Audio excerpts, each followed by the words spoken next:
March 6, 1945. Luzon Island, the Philippines. Inside a small American-run POW compound, a violent pounding erupted from the locked female barracks just after midnight. Guards sprinted toward the noise, fearing an escape, an attack, or a riot. But when they yanked open the door, they froze. What the Japanese women were screaming about was not an uprising. It was something far more human and far more devastating. The compound was silent except for the rustle of palm fronds in the night wind. Private Samuel Carter leaned against the fence post, rifle slung across his shoulder, counting down the hours until dawn. March 6, 1945. Another night guarding prisoners who barely spoke, barely moved, barely seemed alive. Then the pounding started. Sharp, violent, desperate. Fists hammering against wood from inside the female barracks. Carter's head snapped up. The sound was frantic, rhythmic, like someone trying to break through a wall. Then came the screaming, high-pitched voices shouting in Japanese, words he could not understand but could feel in his chest. "Jesus Christ," muttered Corporal Davis, sprinting past him toward the barracks. "Riot! Get the captain!" Carter ran. His boots kicked up dust as he crossed the compound, other guards converging from all directions. They expected weapons, they expected violence, they expected anything except what they were about to see. Davis reached the door first, fumbling with the heavy lock. The pounding intensified. The screaming grew louder, more desperate, not angry, terrified. The lock came free. Davis yanked the door open, rifle raised. The women inside were not attacking. They were kneeling. 40 women packed into a space meant for 20, all on their knees, hands raised not in surrender but in pleading. Their faces were gaunt, eyes wide with panic. They were not trying to escape. They were begging for help. At the center of the crowd, a woman knelt beside a girl collapsed on the floor. The kneeling woman looked up at the guards, her face streaked with tears, and spoke in broken English. "Please, help her. Please." Carter pushed forward, lowering his rifle. The girl on the floor was young, maybe 19, curled on her side and gasping. Her uniform was soaked with sweat. Her hands clutched her swollen belly, and Carter understood. She was not dying. She was giving birth. The other women surrounded her protectively, their eyes flickering between the girl and the American guards, waiting, expecting something. Carter realized with a sickening jolt what they were waiting for. They thought the Americans would let her die. Davis backed up, his face pale. "Carter, get the nurse. Get Briggs. Now." Carter did not move. He was staring at the woman who had spoken. She was older than the others, maybe 30, with intelligent eyes and a calm that did not match the chaos around her. She met his gaze and he saw something that made his chest tighten. She was not afraid of dying. She was afraid they would not care. Lieutenant Eleanor Briggs was not a woman easily rattled. She had treated gunshot wounds, amputations, dysentery, and every horror the Pacific theater could produce. But when she stepped into the female barracks at 0100 hours, she stopped cold. The conditions were worse than she had imagined. The air was thick and stale. The floor was bare concrete. Thin blankets lay scattered across the ground. No beds, no privacy. Just bodies packed together in a space that smelled of sweat and fear and sickness.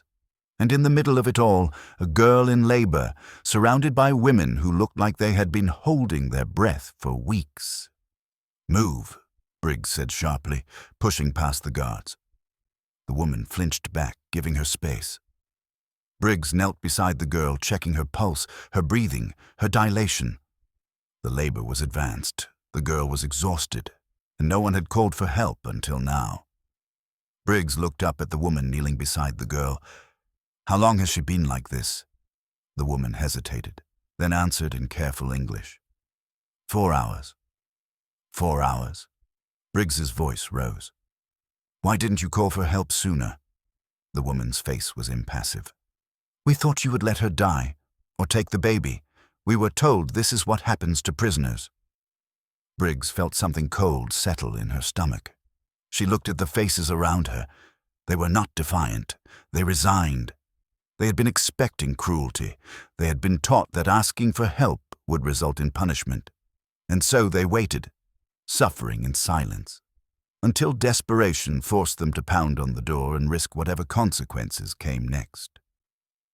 Listen to me, Briggs said, her voice steady. No one is going to let her die. No one is going to take the baby. Do you understand? The woman stared at her, disbelief flickering across her face. Will you help us? Yes, but I need to move her to the infirmary. Now. The guards behind her shifted uncomfortably. Carter spoke up. Ma'am, the barracks are supposed to stay locked. Protocol says. Protocol can go to hell, Briggs snapped. This girl needs medical care. Get a stretcher. Get Captain Harlow. And someone finds me a translator who can actually explain to these women that we are not monsters. The woman kneeling beside the girl spoke again, her voice quiet but clear. I speak English. My name is Aiko Tanaka. I was a nurse in Manila before capture. I can help. Briggs met her eyes. There was something fierce in them, something that had survived whatever hell these women had been through. Good. Then help me save her life. Captain James Harlow was not pleased to be awakened at 0130 hours. He was even less pleased when Davis explained the situation. But by the time he arrived at the medical hut, his irritation had shifted to something closer to disbelief. You brought enemy POWs into the infirmary without clearance. Briggs did not look up from the laboring girl. She was in active labor, Captain. What was I supposed to do? Let her give birth on a concrete floor? There are protocols. There are also human beings. Briggs's voice was sharp, and right now, this human being needs help. So unless you want to explain to command why a prisoner died in childbirth because we followed protocol, I suggest you authorize medical treatment and let me work. Harlow opened his mouth, then closed it. He looked at the women clustered near the door, guarded by Carter and Davis. They were silent, watchful, still expecting something terrible. Why didn't they ask for help sooner? He asked quietly. Aiko stepped forward. She moved carefully, her hands visible, her posture non-threatening. Because we were taught that American soldiers torture prisoners, that you rape women, that you kill children, we were told that asking for help would make things worse. Harlow felt his jaw tighten. Who told you that? Our officers, our government, everyone. Aiko's voice was calm, almost clinical. We were told that capture was worse than death, that Americans were savages, that surrender meant suffering beyond imagination, so we did not ask. We waited, and we hoped she would survive without your notice. And when it became clear she would not, we pounded on the door, because even if you killed us by asking, it was better than watching her die. The room went silent. Harlow looked at these women, enemy combatants by definition, and saw something he had not expected. They were not soldiers. They were survivors of a system that had taught them their lives had no value, that their suffering was expected, that mercy was a lie. Lieutenant Briggs has my full authorization, he said quietly. Whatever these women need, provide it, and Tanaka. Aiko looked at him, her expression guarded. No one here is going to hurt you, or take the baby, or punish you for asking for help. Do you understand?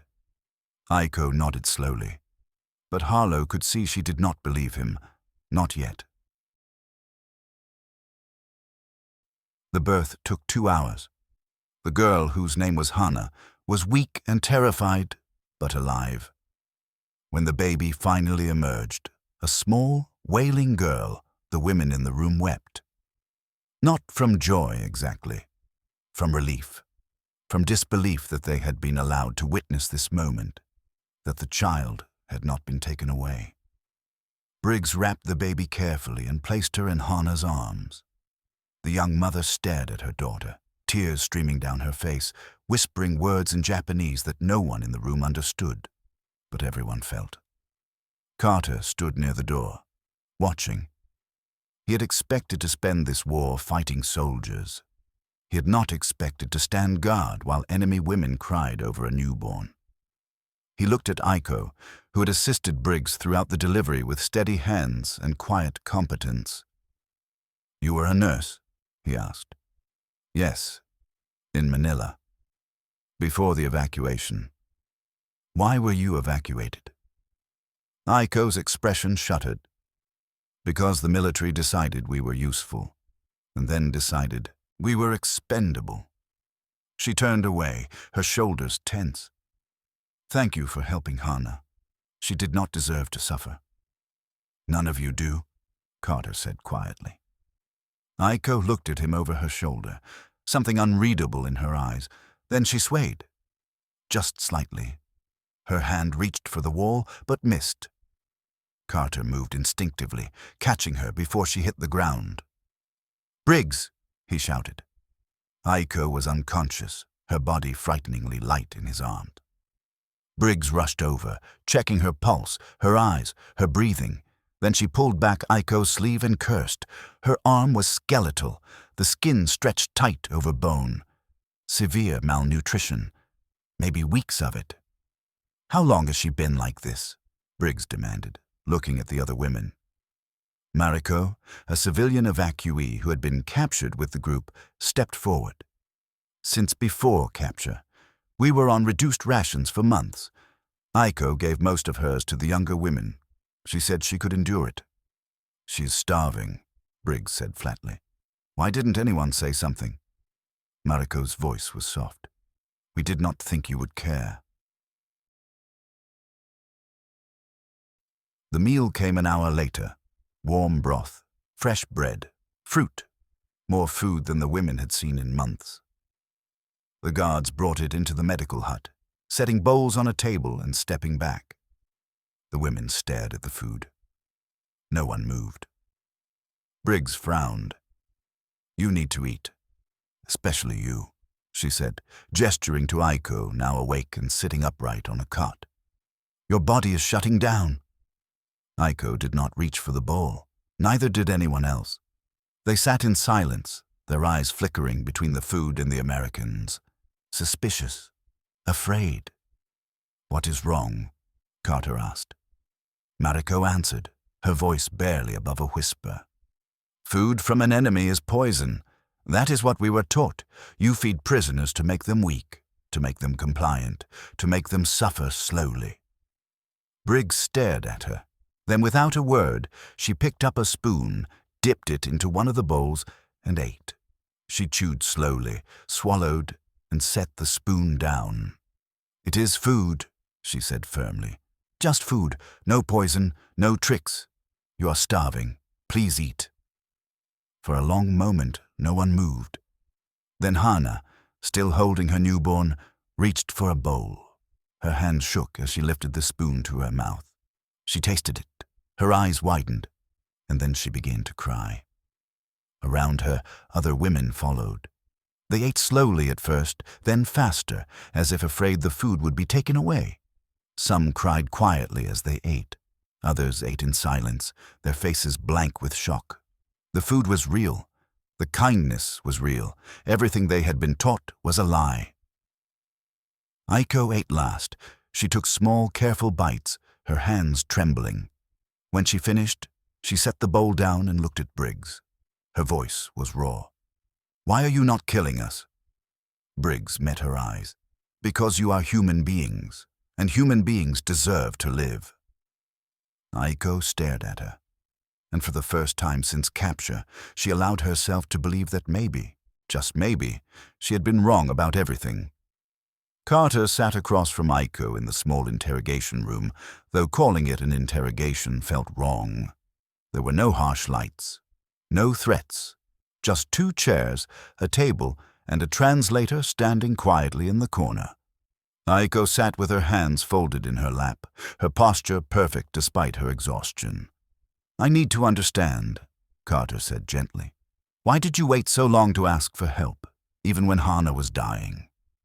Aiko was silent for a moment. When she spoke, her voice was steady but hollow.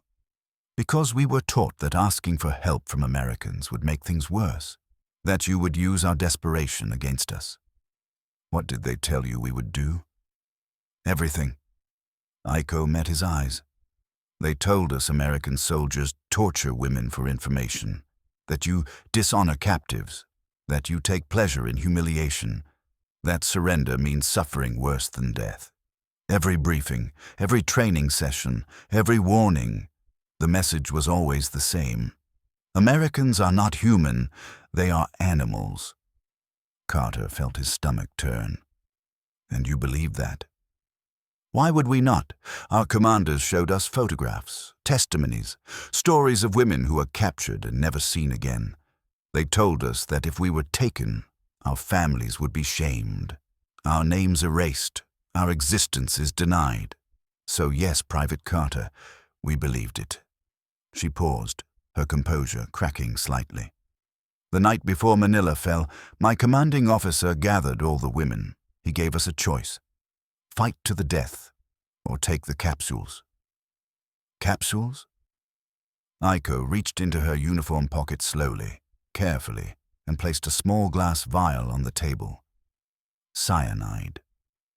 Carter stared at it, his blood running cold. "We were each given one, a final gift, he called it. A way to maintain honor, a way to avoid what we believed would happen if we were captured." Her voice dropped to a whisper. "I still have mine. I could not bring myself to use it, but I also could not throw it away, because part of me still believed I might need it." Carter looked at the vial, then at Aiko. "How many of the women still have theirs?" Aiko's silence was enough. "Jesus," Carter breathed. "You were all preparing to die rather than let us help you." "Yes." Aiko's eyes glistened. "And now I do not know if that makes us loyal or just foolish." The medical examinations were a disaster from the start. Briggs had explained gently that the women needed to be checked for injuries, malnutrition, disease. Standard procedure for all POWs. But when male guards remained in the room, the women panicked. Mariko backed against the wall, her arms crossed protectively over her chest. "No, no men, please." "They are just guards," Briggs said, trying to keep her voice calm. "They will not touch you. I will be the one conducting the exam." "It does not matter."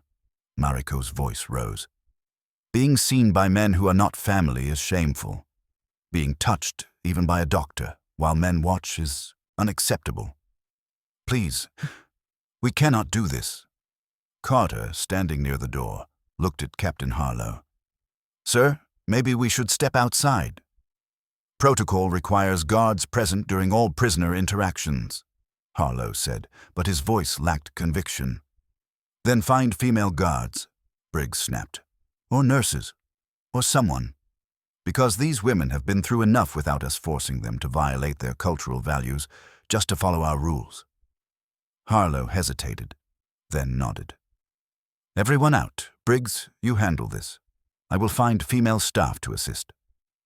The men filed out. The women visibly relaxed, their shoulders lowering, their breathing slowing. Mariko looked at Briggs with something like gratitude. "Thank you." "You do not need to thank me," Briggs said gently. "You just need to let me help you." Later, during a brief break, Mariko tried to express her appreciation in halting English. She gestured to Carter, saying something that made Aiko's eyes widen in horror.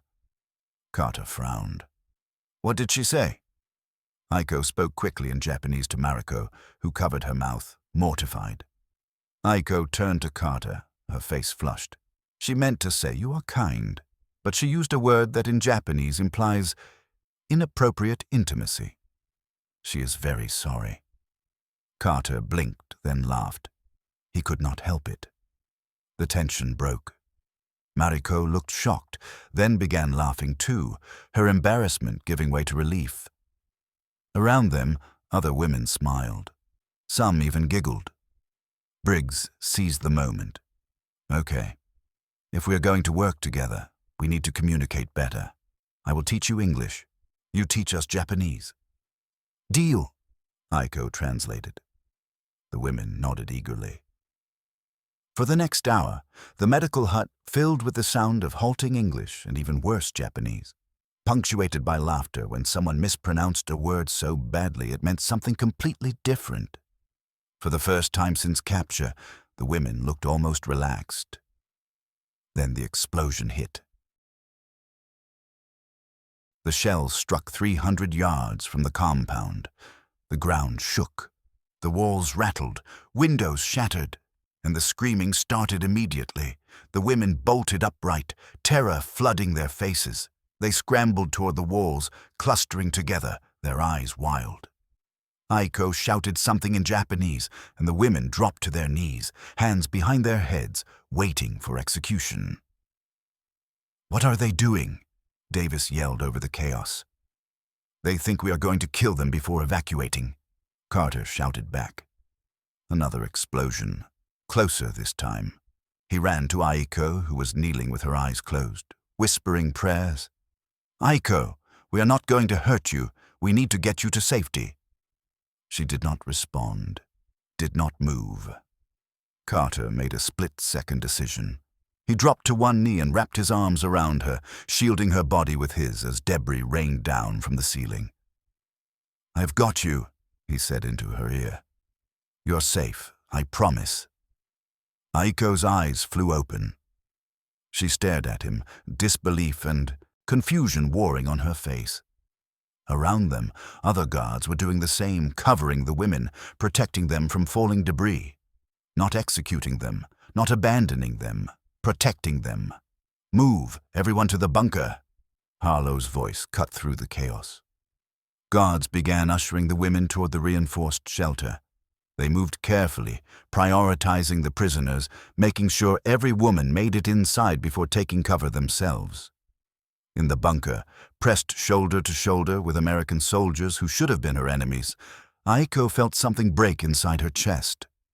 She looked at Carter, who was checking her for injuries, his face drawn with concern. "You protected me," she whispered, "from my own people. You put yourself between me and danger." "Why?" Carter met her eyes. "Because that is what humans do for each other." Aiko's face crumpled. The tears came hard and fast, years of fear and indoctrination colliding with the simple reality that she had been lied to about everything. "I'm so ashamed. I should have died honorably. Instead, I am here, crying in front of my enemy, alive when I should be dead. I'm a coward." "No." Carter's voice was firm. "You are a survivor, and there is no shame in that." But Aiko could not hear him. She wept into her hands, her body shaking while around her other women cried too. Not from fear of the Americans, but from the realization that they had been taught to fear the wrong people. The intercepted broadcast crackled through the radio in Captain Harlow's office. Japanese High Command discussing the evacuation of Manila.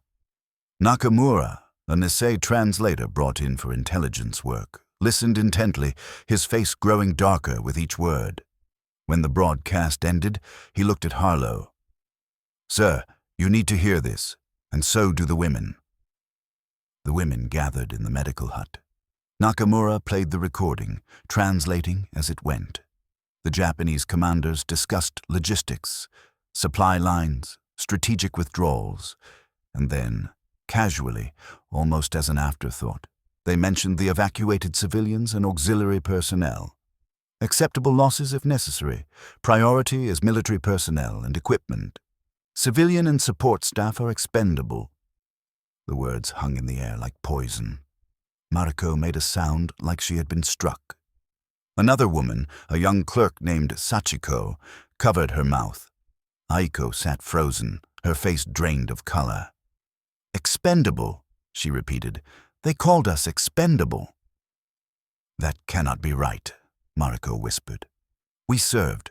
We gave everything. We followed every order. How can they say we are not worth saving?" Briggs knelt in front of her, taking her hands. "Because they did not see you as a person. They saw you as tools, but you are not tools. You are human beings. You have value. You matter." "But we do not," Sachiko sobbed. "We were just bodies to use until we broke. And when we broke, they threw us away." The room filled with weeping, not the silent, controlled tears from before, but deep, wrenching sobs of grief and betrayal.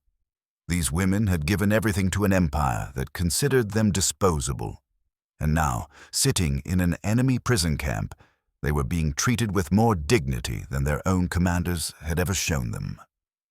Carter stood near the wall, his throat tight, watching Briggs comfort women who should have hated them, watching guards offer water and tissues and quiet words of reassurance to prisoners they had been trained to see as enemies. A messenger appeared at the door. "Captain Harlow, sir. New footage from Manila. The liberation footage. It just arrived." Harlow looked at the women, at their devastated faces, at their broken trust. "Prepare the screening room. They need to see what their empire did." The footage was worse than anything Carter had imagined. Manila in ruins, buildings burned, streets littered with bodies, and everywhere evidence of massacres. Not from American bombing, from Japanese soldiers executing civilians as they retreated.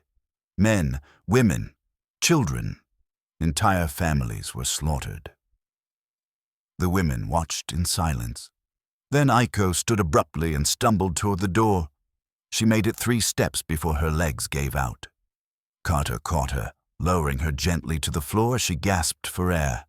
"I cannot breathe. I cannot—" She clutched his arm, her nails digging in. "Those people. We were supposed to protect them. We were there to help, and they killed them. Our own people. They killed them." Around them, other women were reacting. Some sobbed. Some sat in stunned silence. Mariko fell to her knees, her hands pressed to her face, repeating over and over, "Forgive us. Please forgive us." "You did not do this," Briggs said firmly, kneeling beside her. "You were not there. You did not pull those triggers." "But we served the same empire," Mariko cried. "We believed in the same cause. We were part of the machine that did this." Carter held Aiko as she shook, her entire body racked with grief and horror. She looked up at him, her face streaked with tears. "How can you stand to look at us? How can you stand to help us when we are part of this?" "Because you are not your government," Carter said quietly. "You are not your commanders. You are just people who are caught in something bigger than yourselves. And you deserve compassion, not punishment." Several women approached the Americans, bowing deeply, begging forgiveness in broken English. The guards stood awkwardly, unsure how to respond to enemy prisoners apologizing for crimes they did not commit. But at that moment, something shifted. The last walls of distrust crumbled. These women were not the enemy. They were victims of the same brutality they had been taught to fear from Americans, and for the first time, true understanding passed between captors and captives. Later, as the room emptied, Aiko approached Carter. Her voice was barely audible. "May I speak with you? Alone?" Carter looked at Briggs, who nodded. He followed Aiko outside into the quiet evening air. She stood with her back to him for a long moment, gathering courage. "I need to tell you something," she said finally. "Something I have been too ashamed to say." Carter waited. Aiko turned, her eyes red but clear. "When your soldiers found us, when you brought us here, when you fed us and cared for us and protected us, I felt something I was not supposed to feel." "What?" "Grateful." Her voice broke. "I was grateful to be captured. Grateful to be away from the war. Grateful that someone finally saw me as a person instead of a tool. And that makes me a traitor. It makes me weak. It makes me everything I was taught never to be. Carter stepped closer. It makes you human. That is all. Just human. Aiko looked at him, tears streaming down her face, and for the first time, she allowed herself to believe that maybe being human was enough. Aiko found Carter near the fence line at dusk, watching the sun sink into the Pacific. She stood beside him in silence for a long moment before speaking. "Do you think we can ever be forgiven?" Carter turned to look at her. Her face was drawn, exhausted, but there was something different in her eyes now, not fear, something deeper. Shame mixed with hope. "Forgive for what?" he asked gently. "For serving, for believing, for being part of something that did such terrible things." She wrapped her arms around herself. "I keep seeing those images from Manila, those bodies, and I think about how I believed in the empire, how I thought we were honorable, how I convinced myself that suffering was duty. How can anyone forgive that?" Carter was quiet for a moment. Then he said, "You were lied to. You were manipulated. You were taught that your worth came from obedience and your honor came from sacrifice. That is not your fault. But I believed it. Because you were supposed to." Carter's voice was firm but kind. "Aiko, you were raised in a system designed to make you believe those things. You were punished when you questioned. You were rewarded when you obeyed. That is not a weakness. That is survival." Aiko's hands trembled. "Before capture, I thought about using the capsule.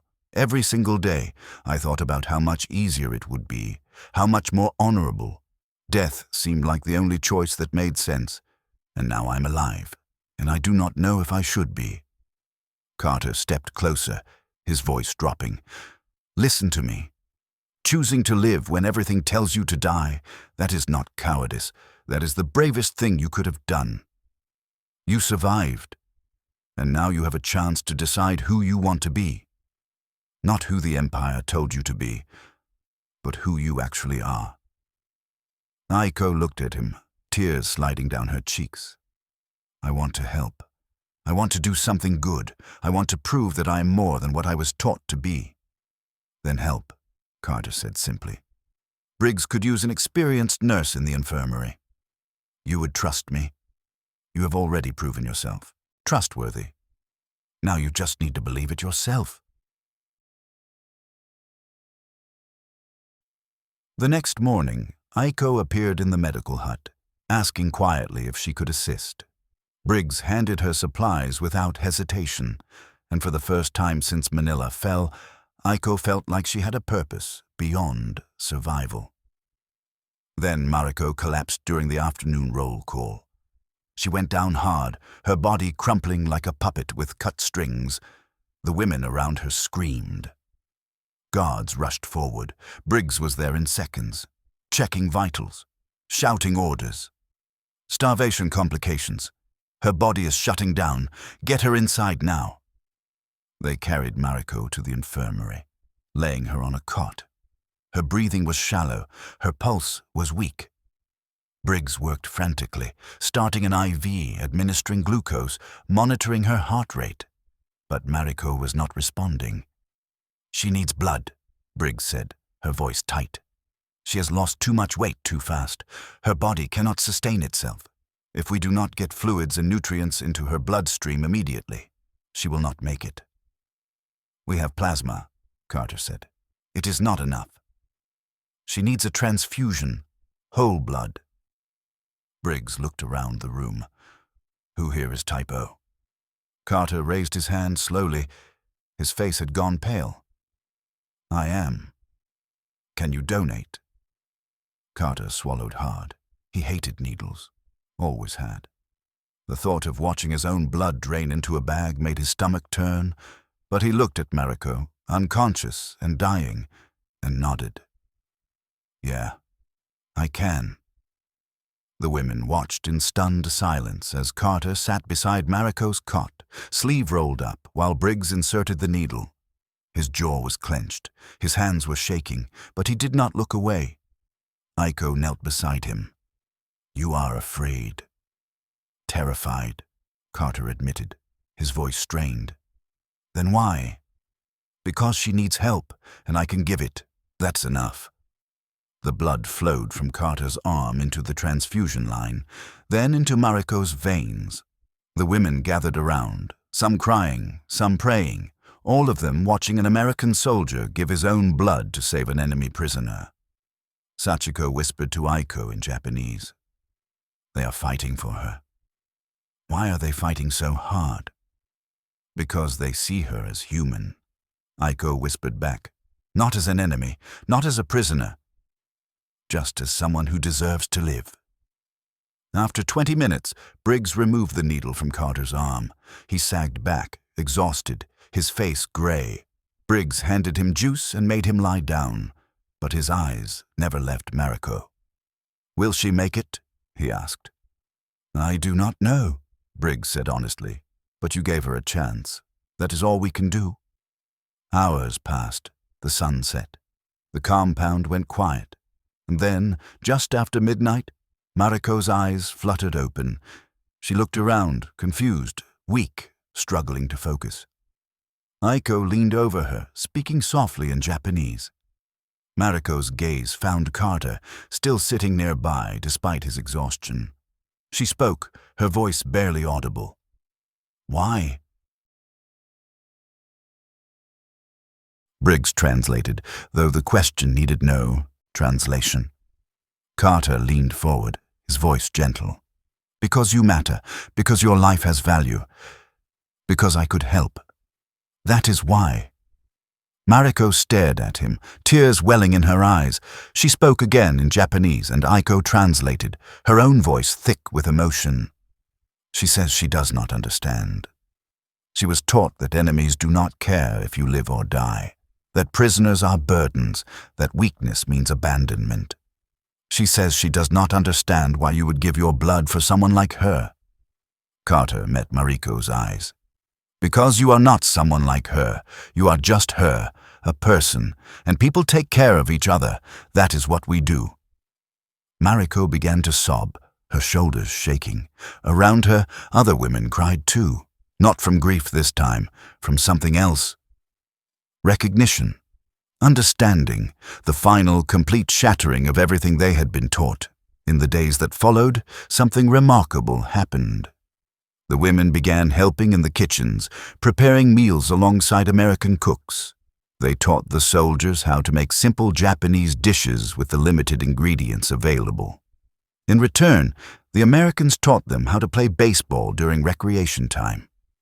Aiko's first attempt to throw a baseball was spectacularly terrible. The ball sailed sideways, nearly hitting Davis in the head. Everyone froze. Then Carter started laughing, then Davis. Then Aiko. Soon the entire compound was laughing, the sound bright and genuine and impossibly human. For the first time in months, the women looked almost happy. Then the orders came down. Captain Harlow gathered everyone in the mess hall. The women stood together, nervous, watching him carefully. Harlow cleared his throat. I have received orders from command. You will be transferred to a larger POW facility in 3 days. It has better medical facilities, more space, and specialized staff for long-term care. The reaction was immediate. The women began talking frantically in Japanese, their voices rising in the panic. Several grabbed each other's hands. Sachiko backed toward the wall, her breathing rapid. Aiko turned to Nakamura, her face pale. Transfer where? To what kind of facility? What will happen to us? It is a proper POW camp, Nakamura explained quickly. With international oversight, better conditions than here. You will be safer, more comfortable. But what will they do to us? Mariko's voice was shrill. Why are they moving us? Are we being punished? Are we— No one is punishing you, Carter interrupted, stepping forward. He looked at each woman in turn, his voice steady. You're being moved because this compound is not equipped for long-term care. The new facility has doctors, better food, real beds, and privacy. You will be treated according to the Geneva Convention. You will be safe. Aiko shook her head, tears streaming down her face. We do not want to leave. We finally feel safe here. We finally have people who—" She trailed off, unable to finish. Briggs moved forward, pulling Aiko into a hug. The gesture was unexpected, intimate, and it broke something loose in all of them. The women rushed forward, clinging to Briggs, to Carter, to the guards who had become something more than captors. They wept openly, their carefully maintained composure dissolving completely. "Thank you," Aiko said in perfect English, her face pressed against Carter's shoulder. "Thank you for seeing us. Thank you for caring. Thank you for teaching us that we are worth saving." Carter held her gently, his own throat tight. "You always were. You just needed to believe it." Later, as the women prepared to return to their barracks for the night, Aiko approached Carter one final time. She held something in her hands, wrapped carefully in cloth. "I want you to have this," she said quietly. "Aiko, you do not need to, please." She pressed it into his hands. "So you remember." Carter watched her walk away, then slowly unfolded the cloth. His breath caught. Inside was a small embroidered patch, carefully preserved despite everything. A family crest, delicate stitching in faded colors, the kind of thing passed down through generations. Sacred, personal. Something a Japanese woman would never give to anyone outside her family, and certainly never to an enemy. Carter stood frozen, staring at the patch. He understood the weight of what she had given him, not just a piece of cloth, but trust, acknowledgement, a symbol that said, "You saw me as human when no one else would. You gave me back my life. You matter to me." Sunrise came cold and gray. The trucks arrived at 0600 hours. The women gathered their few belongings, moving slowly, reluctantly. They had arrived at this compound as prisoners expecting death. They were leaving as survivors who had learned what humanity looked like. Briggs hugged each woman individually, whispering words of encouragement. Captain Harlow shook hands formally, his military bearing unable to completely hide his emotion. The guards stood at attention, watching women they had learned to see as people, not enemies. Carter found Aiko near the last truck. She was holding baby Hana, now 3 weeks old and thriving. Hana's mother stood beside her, looking stronger, healthier, alive because American soldiers had cared enough to help. "Take care of yourself," Carter said. Aiko nodded, tears sliding down her cheeks. "I will try. And Carter?" "Yeah?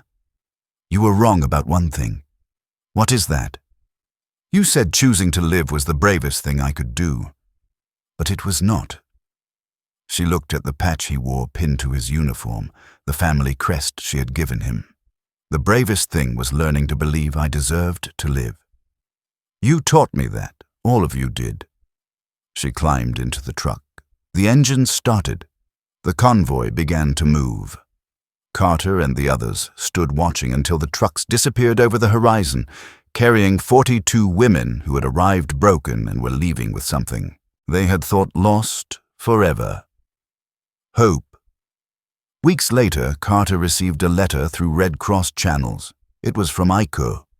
She wrote about the new camp, about continuing her work as a nurse, about helping other women process their trauma, about teaching them that survival was not shame. She ended with a single line in careful English. "We lived because you saw us. Thank you for remembering we were human." Carter folded the letter carefully and placed it beside the family crest patch.